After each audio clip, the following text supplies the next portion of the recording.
Donc on a parlé un petit peu de littérature. On peut aussi parler de, je sais pas, de musique. Qu'est-ce qui vous inspire en musique? C'est inspiration. Là, je dois dire qu'en musique, j'ai coupé le son depuis longtemps. Ah, ok. Ouais. J'ai coupé le son. C'est pas, je dirais pas que ça m'intéresse pas, quoi, mais bon, il y a plein de choses, il y a trop de choses, et donc là-dedans, je dois dire que j'ai pas de passion particulière. J'écoute pas de musique d'ailleurs. J'en ai beaucoup écouté jadis, mais j'en écoute plus maintenant. C'est le silence. J'ai pas d'appareil, etc. C'est de la musique chez moi.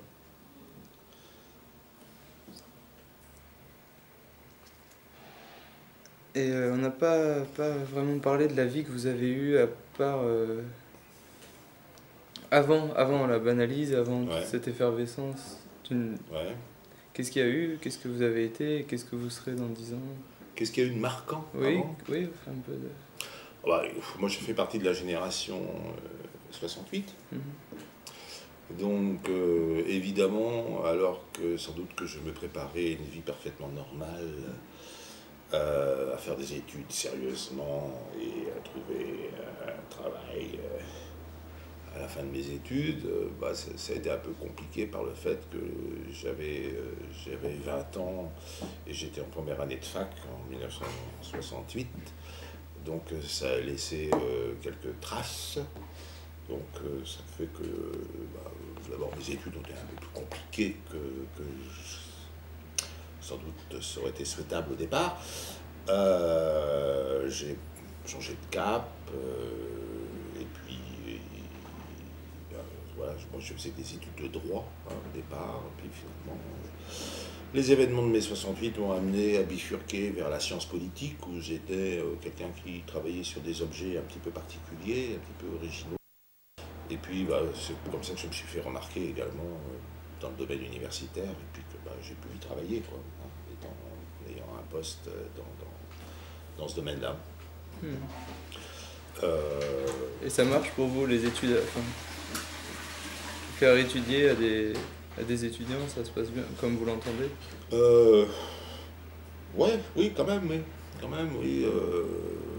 Oui, moi j'aime bien faire découvrir aux étudiants J'aime bien les amener, si c'est possible, à regarder ce qui les environne tous les jours et qu'ils ne voient pas. Plutôt que de parler de ce qui est supposé être intéressant, officiellement, j'essaye de les sensibiliser au fait que voilà, il y a tout un univers quotidien très présent et en même temps absent sur le plan des significations, c'est-à-dire on n'y prête pas attention. Donc j'aime bien essayer de les conduire à se poser au moins la question de savoir qu'est-ce que ça veut dire tout ça, quoi. Bon, et là, c'est vrai qu'il y a toujours un nombre suffisamment important d'étudiants qui sont concernés par ça pour que ça ait du sens pour moi de continuer à proposer ce regard, quoi. Et pour les années à venir, vous imaginez quelle vie, enfin...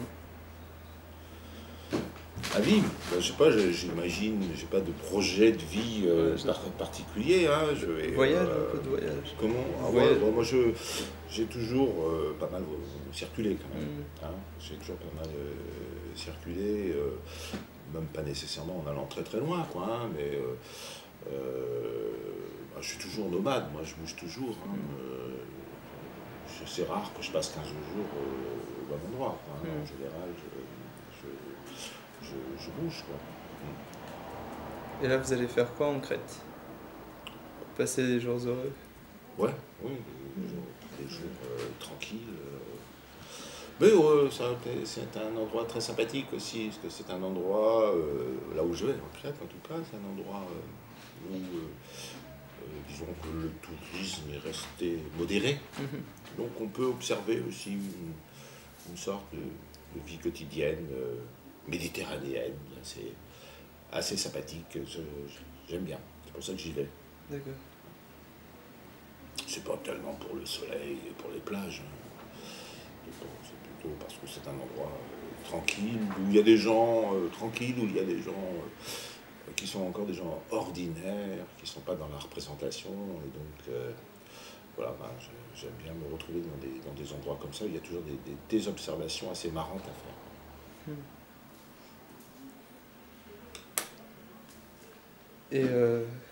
Et sinon, on n'a pas parlé d'amour. Qu'est-ce que l'amour?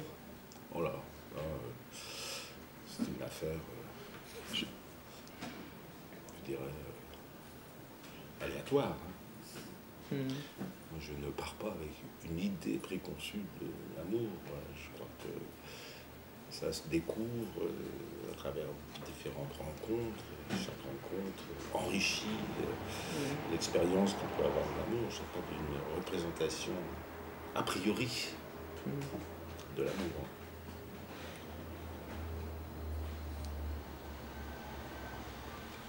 Ah, je me sens pas très à l'aise. Je sais pas, on est tous les deux un peu en retenue peut-être aussi. Enfin, je sais pas sur quoi on peut se lancer. Je sais pas. La peinture peut-être? Vous peignez aussi? Alors, j'ai pas. C'est fini? Ouais, c'est une vieille affaire. On ne peut pas tout faire. D'autant plus que la peinture, c'est quelque chose qui prend beaucoup de temps, beaucoup d'énergie. Donc j'ai fait ça une période de ma vie. C'était bien, c'était un moyen d'exploration aussi intéressant. Mais bon, très rapidement, j'ai rencontré mes limites aussi, quoi. Donc j'ai arrêté de peindre il y a très longtemps, hein, il y a environ 20 ans, donc je ne peins plus. Plus du tout?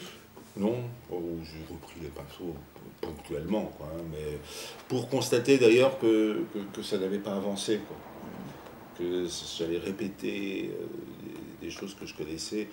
Donc bon, bah, la répétition, c'est un plaisir, hein, parfois, mais bon, en peinture, je l'ai assez exploité, quoi, pour en tirer encore dans mon profit, je crois. Bon, enfin, ceci dit, j'aurais peut-être plaisir un jour à reprendre tout ça, hein, mais ouais, c'est un peu derrière moi. Ok.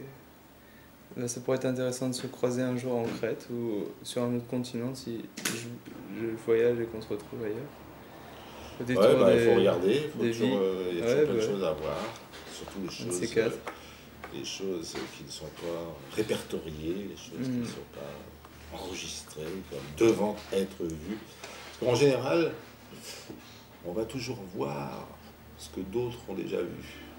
Donc, ce qui est intéressant, c'est d'essayer d'avoir un regard vraiment explorateur. Ok, merci. Un de ces quatre. Bon voyage. Ça marche.